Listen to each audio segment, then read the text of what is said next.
ئێمە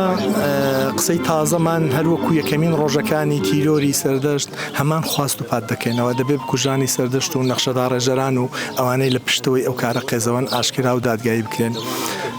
و لە مافی خۆمان خۆش نابین و زەمن سەردەشتمان بیر ناباتەوە. سەردەشت بۆ ئێمە داهاتووە ڕابردوونیە، بۆیە سوورترین لە یەکەم ڕۆژەکانی لەدەستدانی شەی سەردەشت بوون دەتواندرا بە ئاسانی بکوژانی شەی سەردەشت ئاشکرا و دادگای بکەن، بەڵام بەداخەوە چونکە لە کوردستان دەستگای ئەمنی و وەدەسەڵاتی قەزایی سەربەخۆنین هەوڵیاندا بکوژی وەهمی دروست بکەن و بکوژی ڕاستەقینە لە بەرچاوی ئێمە و خەڵکی کوردستان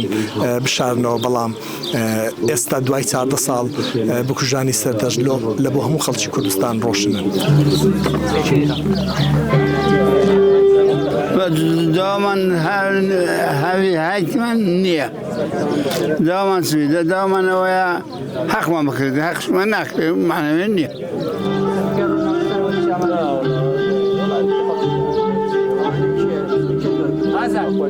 ئەم جۆرە کەیسانە لای با بڵێن بە شێوەیەک لە شێوەکان بەکراوەی ئەمێنێتەوە، لەبەرەوەی چەند هۆکارێکە یەکێ لەو هۆکارانە هەم ماڵباتی شەی سەردەشت و هەم تەواوی ئازادی خوازانیش چاک لەوە دەزانن کە